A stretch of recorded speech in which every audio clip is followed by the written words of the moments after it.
রাধে রাধে বন্ধুরা, শুভ রাধা অষ্টমী। সকলকে অনেক অনেক শুভেচ্ছা ও ভালোবাসা। সকাল 11টার মধ্যে আমি আর কাকি দুজনে মিলে রাধা রানীর ভোগটা দিয়ে দিয়েছি। আর বিকালের দিকে একটু গান কীর্তনের আয়োজন করা হয়েছিল, তো ওনারা আর একটু পরেই চলে আসবে। আর আমি এদিকে যখনই একটু ক্যামেরা অন করি, আমার ভাই এসে লাফালাফি ঝাপাঝাপি শুরু করে দেয়। মাঝে মাঝে বাড়িতে একটু গান কীর্তন হলে বেশ ভালোই লাগে। আর এইদিকে চলে এসেছিল সবাই গান কীর্তন করতে। আমার ভাই যে শুধু দুষ্টুমি করে সেটা কিন্তু নয়, ও যেরকম দুষ্টুমি করে সাথে কিন্তু আবার কাজও করে। যেমন তোমরা দেখতে পাচ্ছ, ও কিন্তু এখন ঢোল বাজাচ্ছে, গান কীর্তন করছে, সবই কিন্তু করতে পারে।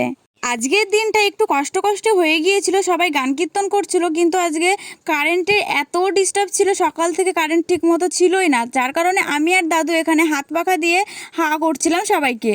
আজকে ছিল রাধা অষ্টমী, আর রাধা অষ্টমীর দিন গোপাল আসবে না সেটা তো হতে পারে না। গান করতে করতে হঠাৎ গানের মাঝখানে দেখি গোপাল চলে এসেছিল আমাদের বাড়ি, আর এখানে কাকি একটু গুছিয়ে দিচ্ছিল গোপালকে। তারপরে সবাই মিলে এখানে গোপালকে আসন পেতে দিয়ে গোপালকে বরণ করে নেওয়া হচ্ছিল।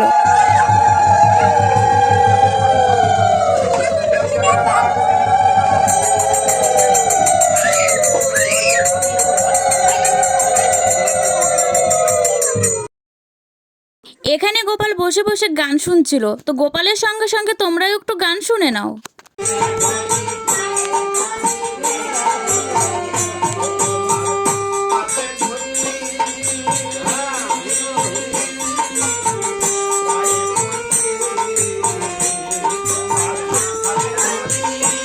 শুধু গান কীর্তন শুনলে হবে নাকি, একটু আমার ভাইয়ের দিকেও দেখো, সবাই কি সুন্দর সবার সামনে করতাল বাজাচ্ছে।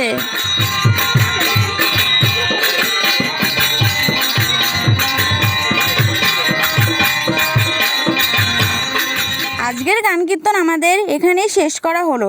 সকাল সকাল ছেড়ে দিল, তার একটা কারণ আছে, পাশে আর একটা জায়গায় এনারা যাবে গান কীর্তন করতে, তার জন্য আজকে আর বেশি রাত করলো না, সকাল সকাল ছেড়ে দিল।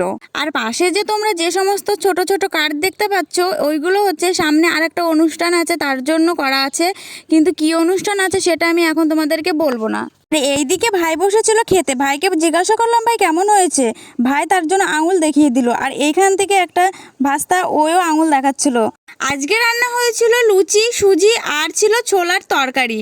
তো সবাই চলে গিয়েছে, আর আমরা বাড়ির সবাই একসাথে বসে পড়েছিলাম খেতে। এদিকে ছিল বাবা, ভাই, এই পাশে ছিল মা, আর রান্নাটা করেছিল আমার কাকা। খেতে খুব টেস্টি হয়েছিল। এই যে ছিল আমার কাকা এই পাশে, আর ছিল কাকি। তো আমরা এখন বাড়ির সবাই মিলে বসে পড়েছিলাম খেতে। তো বন্ধুরা, আজকের ভিডিওটা আর বেশি বড় করব না, এমনিতেই ভিডিওটা অনেকটাই বড় হয়ে গিয়েছে। তো ভিডিওটা যদি তোমাদের ভালো লেগে থাকে তাহলে একটা লাইক করে দিও, আর দেখা হবে অন্য কোনো ভিডিওর সঙ্গে। এখন অনেকটাই রাত হয়ে গিয়েছে, যার কারণে গোপাল এখন বাড়ি চলে যাবে। তো গোপালকে আমি নিয়ে এসেছি মন্দির থেকে, কাকির হাতে তুলে দেবো, কাকি এখন গোপালকে নিয়ে বাড়ি যাবে। আর ভিডিওটা এখানেই শেষ করছি।